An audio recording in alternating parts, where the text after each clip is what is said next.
Hello, BookTube. Welcome back to the History Shelf. I am Peg, your host, as ever. And today I'm here with some new arrivals. I've been kind of under the weather the last few days, so I meant to get a video up over the weekend, but it just got away from me. So today I'm going to show you a variety of new or upcoming books. Several of these are coming later on this summer. Or spring. I've got some finished books as well, so that are available now or will be very shortly. So let's dive in to see what you can expect on the history and nonfiction front, which is what we cover here at the History Shelf. Okay, so this book I'm very excited for. This is put out by St. Martin's Press. They've got some fabulous titles. And I think I have this gentleman's other... I know I do. I think he wrote a book about the Dresden firebombing. No, wait, I'm wrong. Secret Life of Bletchley Park is what he wrote. I apologize, but this is Sinclair McKay's Berlin. Life and Death in the City at the Center of the World. Obviously, this is an advanced reader copy. This is coming out in August. So you've got some time to get this on your radar. But let's go ahead and give you a synopsis of what we're looking at here. If you enjoy German history, especially between the wars, the Great War, World War I and World War II, and after. But let's take a look here. Sinclair McKay's portrait of Berlin from 1919 forward explores the city's broad human history, from the end of the Great War to the blockade, rise of the wall, and beyond.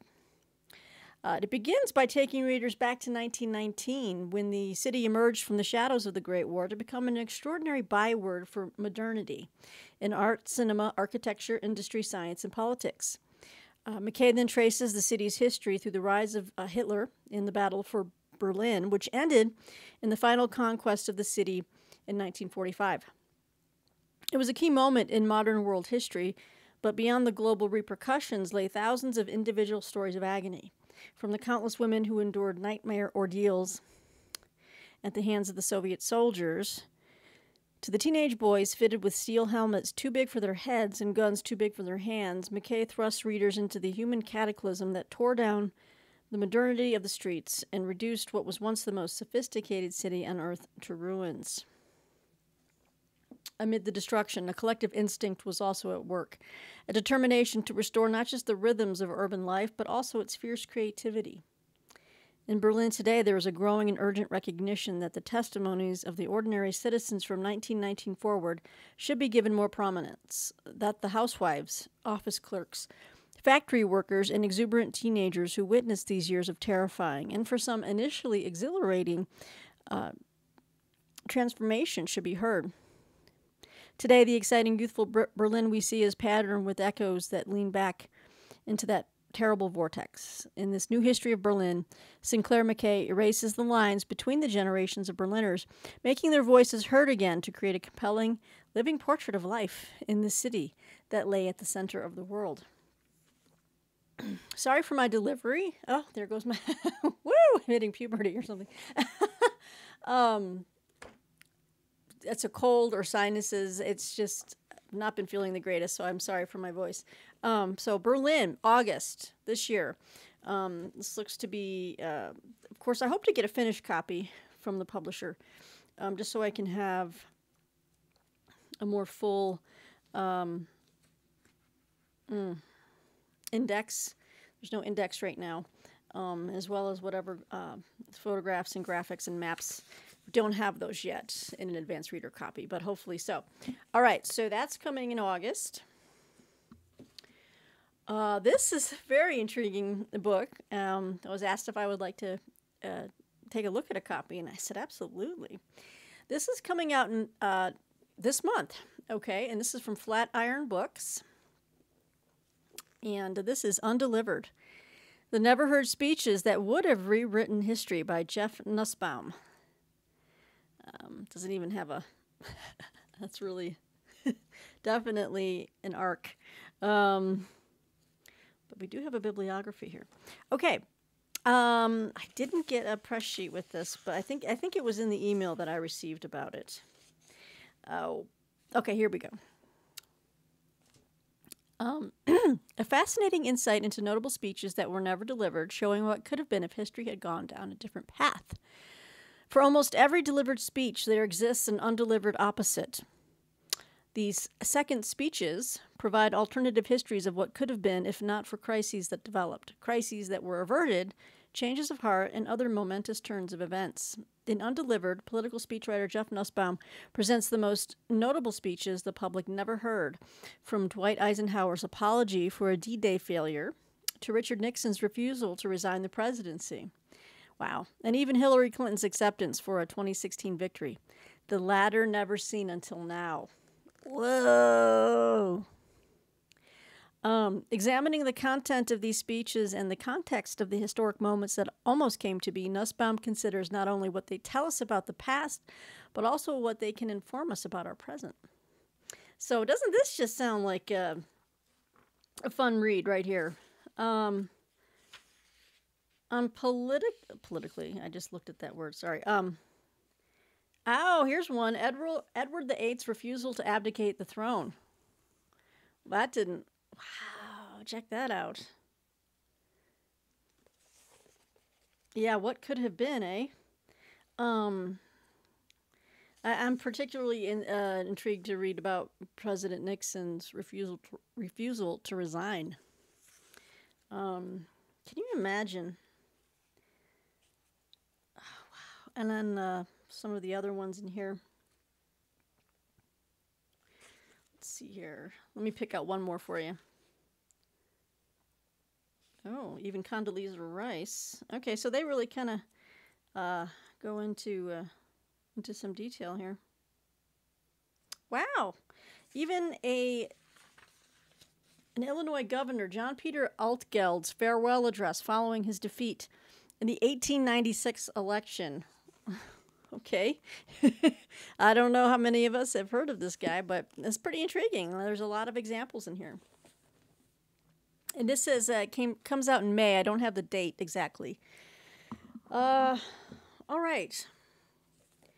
Now, this is got a couple of fiction here. This one is from Verso Press. My friend John David, fellow booktuber, loves Verso Press. It's a left-wing type of publishing house, but this one sounded really good. I'm going to call it historical fiction, but this is an advanced reader copy of The Disappearance of Joseph Mengele by Olivier Guez. I think it's Guez. Yes. Small little novel here. It says here, for 3 decades until the day he collapsed in the Brazilian surf in 1979, Joseph Mengele, the angel of death who performed horrific experiments on the prisoners of Auschwitz, floated through South America in linen suits, keeping 2 steps ahead of Mossad agents, international police, and the world's journalists. In this rigorously researched factual novel, drawn almost entirely from historical documents, Olivier Guez traces Mengele's footsteps through these years of flight. This chilling novel situates the reader in a literary manhunt on the trail of one of the most elusive and evil figures of the 20th century. An advanced blurb for this from the French newspaper Le Monde called it a novel of shocking intensity. So I do enjoy books like that. Call me strange. But yeah, this sounds like this is going to be a pretty riveting read. I will report back to you on this one. I'll read this in a day. Once I can have a day where my calendar is completely clear. Still working on that. And then let's see here. And this is another, this is coming in June, and this is from Other Press. This is a novel called The Last Island by Zulfu Livaneli. And Other Press does a lot of novels in translation, international writers. So they're really great about publishing books we otherwise would normally never, get our hands on. And I think I have another book by this person. It was called Disquiet. And I think that was set in the Middle East. I think it's right underneath my desk, actually, on my second shelf below me here. I need to get to that one. So this is another novel, or a new novel, from Zulfi Livaneli. He's Turkey's best-selling author. Let me read here. Having failed to hold on to power after an iron-fisted first term, the former president moves to a secluded island and decides to rid it. Let me back up. This is from the internationally best-selling author of Disquiet, a brilliant political allegory that vividly illustrates how capitalism and authoritarianism harm us and the environment. Okay. Okay, so and then the president doesn't have a name. It's just the president. Okay. Having failed to hold on to power after an iron-fisted first term, the former president moves to a secluded island and decides to rid it of what he sees as its anarchic components. The island, described by its close-knit community as a utopia, the last peaceful resort for humankind, morphs into dystopia when the president, in the hope of bringing order to island life, begins to act more and more like a dictator. The first ones to revolt against him are the seagulls. Okay. Originally written, in 2008 as a condemnation of the authoritarian Turkish regime, The Last Island has only grown more relevant, foreshadowing the events and aftermath of Istanbul's bloody Geza Park / Taksim Square political protests of 2013, as well as the protest movements of our time. All right, well, that's very interesting. And I think Turkey was Erdogan, right? He's the strong man now. So this sounds like it's gonna be really really good. This is 14 years old now. God, time flies. I just can't. Wow. All right. So this, along with Disquiet, I need to get on top of right away. Oh, now here's something you history fans will enjoy. I just think this is really. This book was sent to me. I wasn't even aware of this book, and the good folks at Minotaur Books sent this to me. This is coming out in September, early September. But you fans of like the Untouchables and the whole, what are they? The FBI agents, G-men. There you go. That whole period in American history. I think you're really going to be excited for this book. This is American Demon. Eliot Ness and the Hunt for America's Jack the Ripper. Doesn't it sound... I read this description when they sent it to me. I said, oh my God. I wanted to push everything else off of my to-read pile and just start on this one, but I'm going to have to probably wait until about... I'm going to save it for my birthday month, which is June. Next month. Everybody, it's my birthday. Woo! And it's a big one. It's a milestone birthday. So, if you want to send me something, I like cake. Just kidding. I've got everything I need. American Demon by Daniel Stashower. This comes out on September 6th. Again, Minotaur Books. So let me read this to you. I had never heard of this period, so I read this and I was like, oh, this is going to be such a great read. Oh, I do have a press sheet here. All right.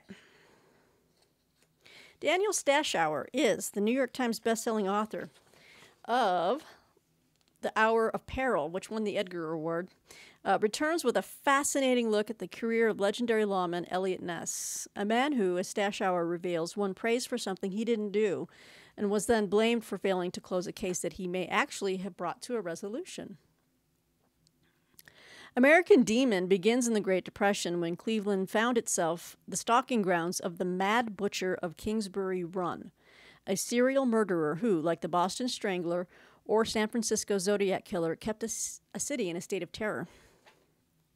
The hunt for the Mad Butcher began on September 5th, 1934, when a young carpenter named Frank Lagasse discovered the lower half of a female torso, neatly severed at the waist, on the shores of Cleveland's Lake Erie. The victim, dubbed the Lady of the Lake, was only the first of a butcher's dozen.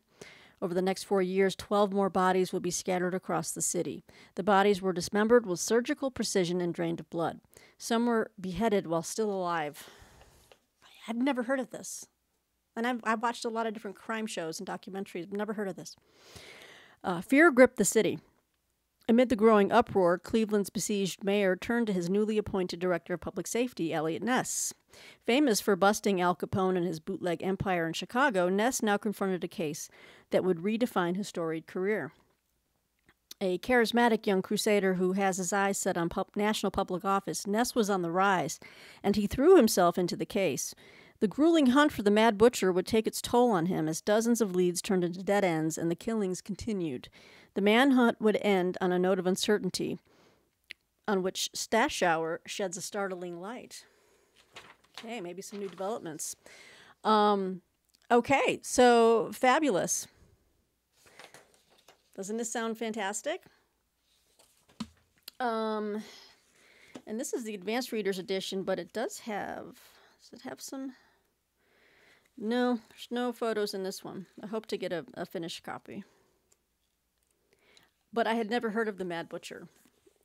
Never. So, American Demon. And then Elliot Ness. That tie-in. Isn't that crazy? So, hella excited for that. And yes, I said hella. All right. Now, I showed this book in another video of new arrivals. It was the Advanced Readers Edition, but the publisher was kind enough, just reorganizing my stack here, to send me a finished copy. And I'm very excited to show it to you. And this is from Potomac Books. It's a finished copy of Clash, Presidents and the Press in Times of Crisis by John Marshall. Nice hardcover edition here, Potomac Books. There you go. All right, so I'll just hold that up and again, hopefully I can avoid the glare. All right, Donald Trump's presidency was marked by angry attacks on journalists, an extraordinary ability to capture the media spotlight, a flood of disinformation from the White House, and bitter partisanship reflected in the media. Trump's dysfunctional relationship with the press affected how the United States dealt with the crises of COVID-19, climate change, social unrest due to systemic racism, and efforts to overturn the 2020 election. But Trump's troubled relationship with the press didn't happen by chance. Clash explores the political, economic, social, and technological forces that have shaped the relationship between U.S. presidents and the press during times of crisis. In addition to Trump's presidency, Clash examines those of John Adams, Abraham Lincoln, Woodrow Wilson, Franklin Roosevelt, Richard Nixon, Ronald Reagan, Bill Clinton, George W. Bush, and Barack Obama. So some of these presidents faced military or international crises. Others were challenged by economic downturns or political scandals. And sometimes the survival of America's system of government was at stake.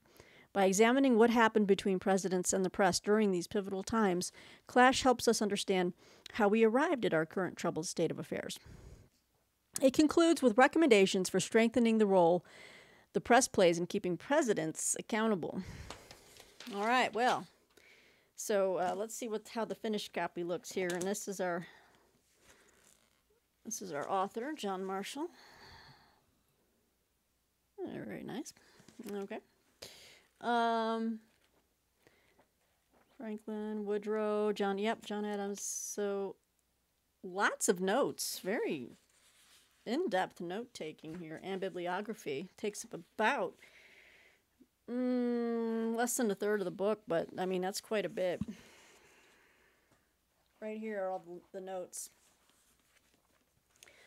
The notes, the bibliography. So well-researched, you can tell. This will be another juicy one. There has always been a contention between the press and the presidents, and if Trump is obviously the most memorable, if I can use that word in a positive way. I won't say a negative way, but it's curious to see how far back it actually goes. I just think of like the Civil War. Now, this person was never a president, but it goes to show a lot of people hated the press.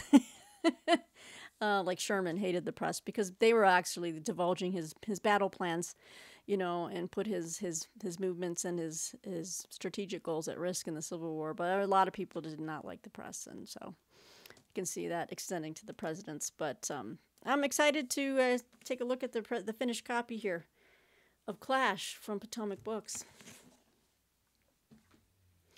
Oh, and we have a juicy new. Now we're moving to University Press.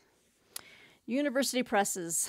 I've got a new study here on the Vietnam War, or I should say, actually, the beginnings of that conflict. As this book calls it, the history of the first war for Vietnam. And I'm very excited. This is the great folks at Princeton University Press, where I have hauled many a book. I've got a spotlight video on Princeton University Press, their yearly sales. I missed their flash sale earlier this year because of the move, and I had a cart full of stuff. Oh, and the move, I just missed the date. I was getting so excited to share that book haul with you guys, and then I missed the date, the sale end date, and I missed it. It broke my heart. But I was lucky enough to get a review copy of this new book, The Road to Dien Bien Phu by Christopher Gosha, A History of the First War for Vietnam. Look at this beautiful new history. This is a multifaceted history of Ho Chi Minh's climactic victory over French colonial might that foreshadowed America's experience in Vietnam. On May 7th, 1954, when the bullet stopped and the air stilled in Dien Bien Phu, there was no doubt that Vietnam could fight a mighty colonial power and win. After nearly a decade of struggle, a nation forged in the crucible of war had achieved a victory undreamed of by any other national liberation movement. The Road to Dien Bien Phu tells the story of how Ho Chi Minh turned a ragtag guerrilla army into a modern fighting force capable of bringing down the formidable French army. Taking readers from the outbreak of fighting in 1945 to the epic battle at Dien Bien Phu, Christopher Gosha shows how Ho transformed Vietnam from a decentralized guerrilla state based in the countryside to a single-party communist state shaped by a specific form of war communism. Gosha discusses how the Vietnamese operated both states through economics, trade, policing, information gathering, and communications technology. He challenges the wisdom of counterinsurgency methods developed by the French and still used by the Americans today, and explains why the First Indochina War was arguably the most brutal war of decolonization in the 20th century, killing 1 million Vietnamese, most of them civilians. Panoramic in scope, The Road to Dien Bien Phu transforms our understanding of this conflict and the one the United States would later enter, and sheds new light on communist warfare and statecraft in East Asia today. So, I love it. And Christopher Gosha has already written on Vietnam previously in Vietnam, A New History. There's our author. And there's Ho himself. So this is going to be a fantastic read. I'm very excited. I love Princeton University Press. They have such fantastic titles, as you well know, and I've shared with you. Next year, Princeton. I won't miss your sale next year. I'm already saving up for it. So I was thrilled to receive a final copy of a book that I already had an advanced reader's copy for, Indelible City by Riverhead Books. And here it is by Louisa Lim, Indelible City, Dispossession and Defiance in Hong Kong. So this is the finished hardcover, Riverhead Books. I believe I haven't given, I think I still have that advanced review copy. If I am correct, and I still have it, I am offering up, if someone out there is interested in reading this after I give you the description, let me know, and I can send you the advanced copy if you'd like. I like to spread the wealth when I'm able. Let's see here. Okay, so I'm going to hold this up. Let me know what you think. If you're interested in like politics and just reading about other countries and what's going on, their current affairs, this might be up your alley. I know it is mine. The story of Hong Kong has long been obscured by competing myths. To Britain, a barren rock with no appreciable history before the English arrived, to China, a borrowed place at long last returned to the ancestral fold, even to its own inhabitants, its distinctive origins as a place of refuge and rebellion, of hybridity, as an endlessly adaptive way of life, remained untaught and unknown. As protests erupted across the city in 2019 and were met with escalating suppression from Beijing, award-winning journalist Louisa Lim, raised in Hong Kong as a half-Chinese, half-English child, and now a reporter who had covered the region for nearly 20 years, realized that she was uniquely positioned to unearth this untold story before it was too late. So, Indelible City is a timely, essential account that will outlast the headlines. It casts startling new light on key moments such as the British takeover in 1842, the negotiations leading to its return, in quotes, to China in 1997, the current protests, and the future Beijing seeks to impose. Throughout, it is populated by contemporary figures who, like Louisa Lim, aim to put Hong Kongers at the center of their own story, guerrilla calligraphers, amateur historians, archaeologists, and more. The main thread through it all is the King of Kowloon, a mentally ill trash collector, descendant of royalty, whose iconic street art both embodied and inspired the unique identity Lim unforgettably conveys. Hong Kong is a place of disappearance and reappearance, power and powerlessness, loss and reclamation, silence and voice. So that sounds fantastic. I've really been impressed with Riverhead Books and what they've been coming out with lately. And very happy to have a finished final copy of Indelible City. Again, let me know in the comments below if anyone has an interest in this, and we'll see about getting it to you. If there's more than one, I usually just go by the timestamp. I'm not trying to, it's first come, first served.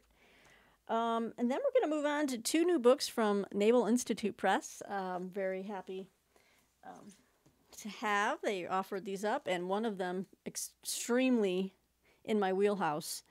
I have read a couple of books about this disaster, and it's always been so poignant and heartbreaking.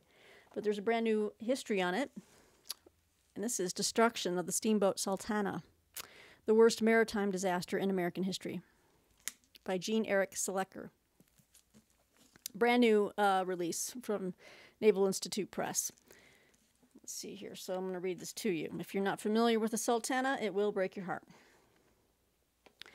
The Sultana was a sidewheel Mississippi steamboat carrying almost 2,000 recently released Union prisoners of war back north at the end of the Civil War. At 2 a.m. on April 27th, 1865, when the boat was 7 miles above Memphis, her boilers exploded. Almost 1,200 people perished in the worst maritime disaster in American history. Jean Eric Selecker covers this disaster in detail and dispels the many myths that have been connected to the Sultana for too long. In 1996, after extensive research and using the most current sources available at that time, Selecker wrote Disaster on the Mississippi, the Sultana explosion, April 27, 1865. Still, there were inevitable omissions. Advancing the scholarship, the author has combed through the handwritten transcripts of the 3 investigative bodies that looked into the disaster, or pored over the handwritten testimony from the court-martial trial of Captain Frederick Speed, the only person tried for the overcrowding of the vessel. After almost 25 years of continued research of the Sultana and all those involved in the disaster, the author tells the story as completely as possible.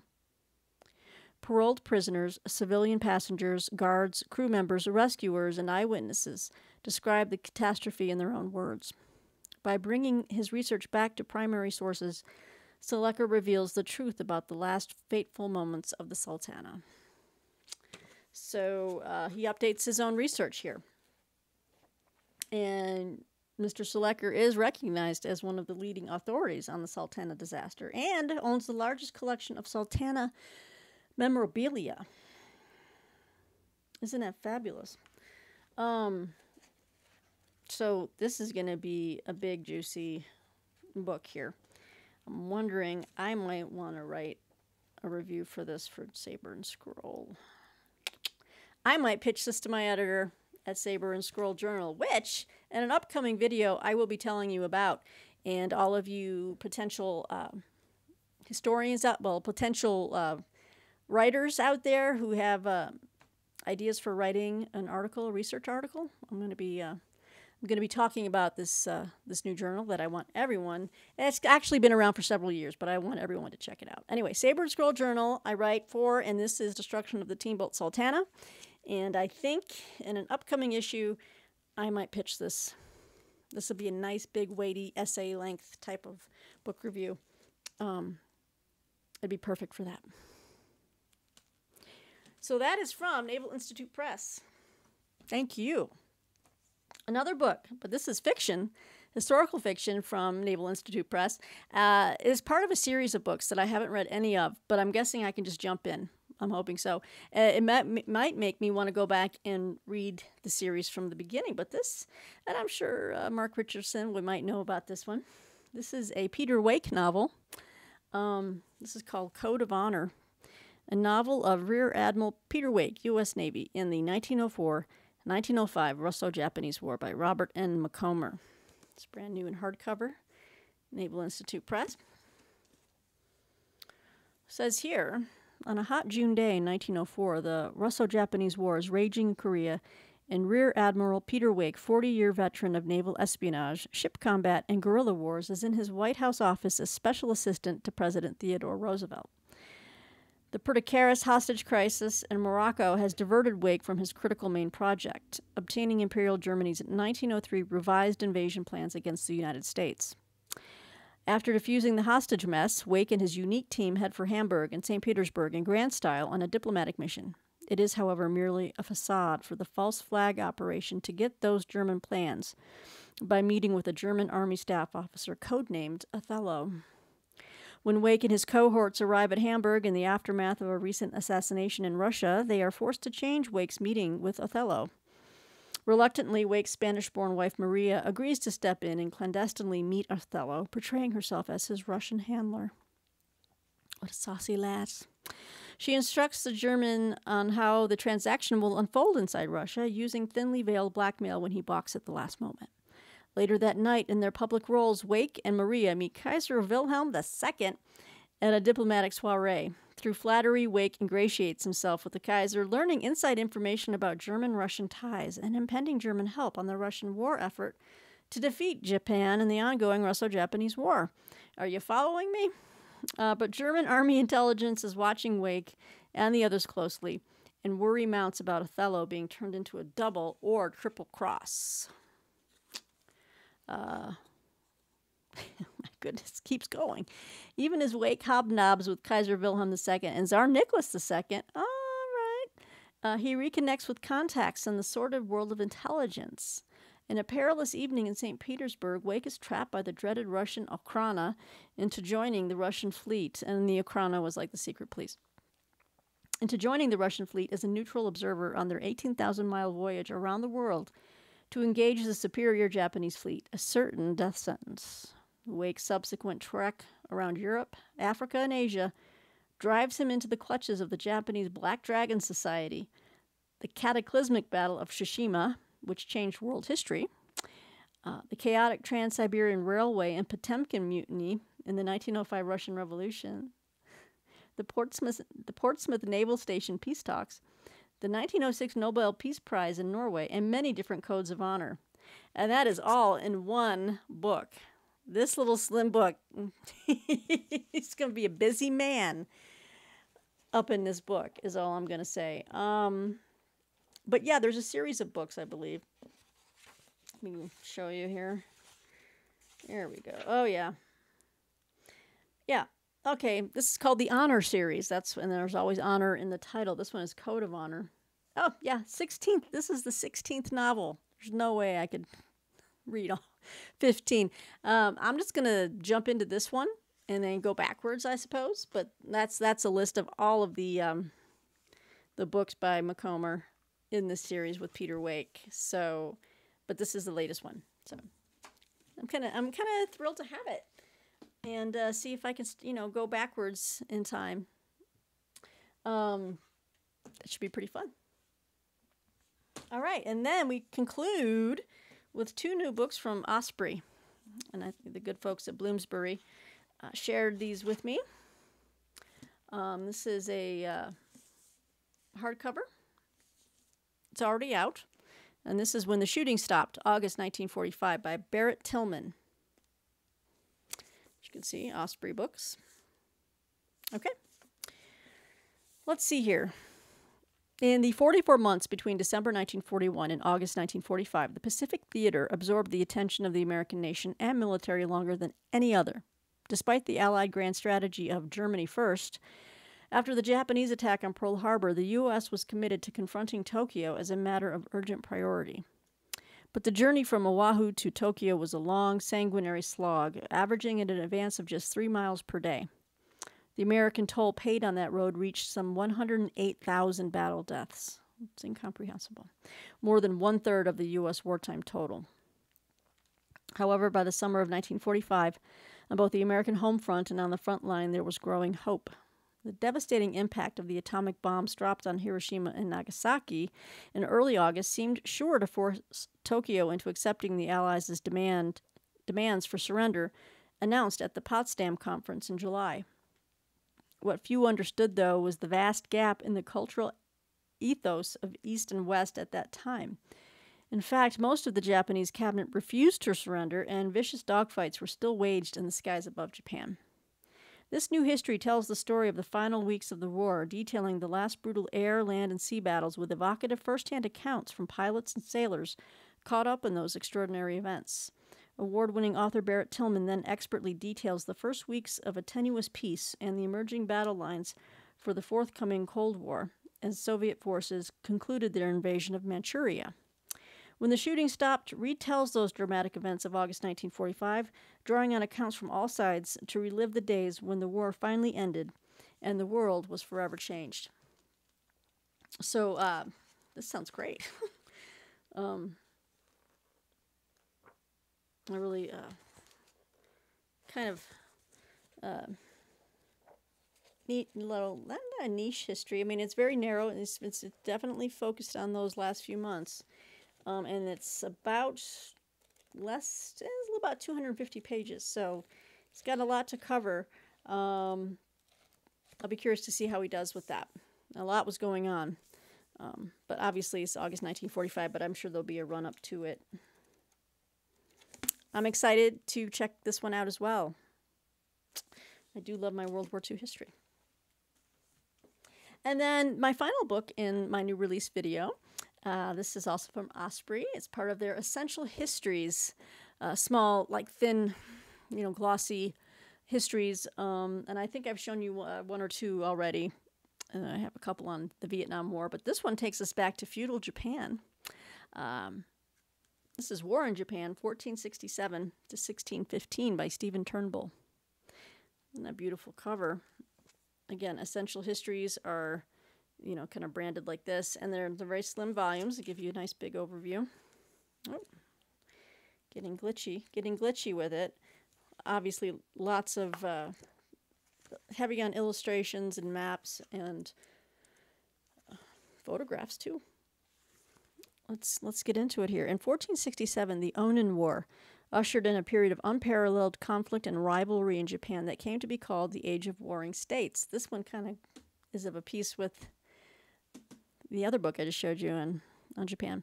In this book, Stephen Turnbull offers a masterly exposition of the wars, explaining what led to Japan's disintegration into rival domains after more than a century of relative peace, the years of fighting that followed, and the period of gradual fusion when the daimyo, or great names, strove to reunite Japan under a new shogun. Peace returned to Japan with the end of the Osaka War in 1615. Turnbull draws on his latest research to include new material covering samurai acting as mercenaries, the expeditions to Korea, Taiwan, and Okinawa, and the little-known campaigns against the Ainu of Hokkaido, to present a richer picture of an age when conflicts were spread far more widely than was hitherto realized. Updated and revised with full-color maps and all new images throughout, this is a concise introduction to the most violent, turbulent, cruel, and exciting chapter in Japanese history. So I'm happy to have that because I don't really know much about this period. I have a long list of things I want to school myself on, history-wise, and histories of like East Asia, or it's at the top pretty much, along with a couple of other things that are competing for top space. But I've always wanted to know more about just ancient Japanese history, medieval ages, that kind of stuff. More than just, 20th century World War II history. I'm just fascinated by it. All right, so I would do a stack, but I think everything would tumble down, and I'm a little weak from whatever little bug or allergies that I'm having. Thanks for hanging with me tonight as I run through these new arrivals, new releases, upcoming stuff. Let me know what really intrigues you, what you're looking forward to. I hope you enjoyed the video. Thank you for all your likes and subscriptions, subscribing to the channel. I really appreciate it. It makes me, knowing that you guys are out there, makes me keep coming back to make more videos. Let's see. I'm reading several different things right now. And if you're ever interested in knowing what I'm reading, please let me know. I try to include those videos, but I notice that not a lot of people watch those. So, but you know what? I can make them anyway and just see if something kind of resonates with you or not. But I'm actually reading a book right now that is coming out in August, I think, that I'll be reviewing about the Nisei. I think I'm pronouncing it correct. The first born Japanese Americans, the first generation Japanese Americans born to Japanese immigrants who fought for America. It's called Bridge to the Sun. And I'm about a third of the way through the book, and it's really good. It kind of details individual stories, but also how the American Army recruited them for Japanese language school for translators, interpreters, that type of stuff. But the things they had to go through, what with the, the xenophobia and people feeling that anyone of Japanese descent was, the enemy, even though they were Americans. So, yeah, that kind of jumped out at me when I read these last two books on Japanese history. But anyway, I'm reading that and a few other things. Robert E. Lee biography, of all things. I'm reading that with Bill Rutenberg for our buddy read. Over halfway through it now. And it's pretty good. I think we're going to do a book chat when we have time to make that video. So that'll be coming. Anyway, guys, I'm kind of rambling. I'm trying to figure out what else to tell you. I feel like I have a lot more to tell you. I might have to save it for another video, though. But in the meantime, thanks for tuning in. Again, hope to hear from you below in the comments. Take care, and we'll see you next time on the History Shelf, BookTube. Bye.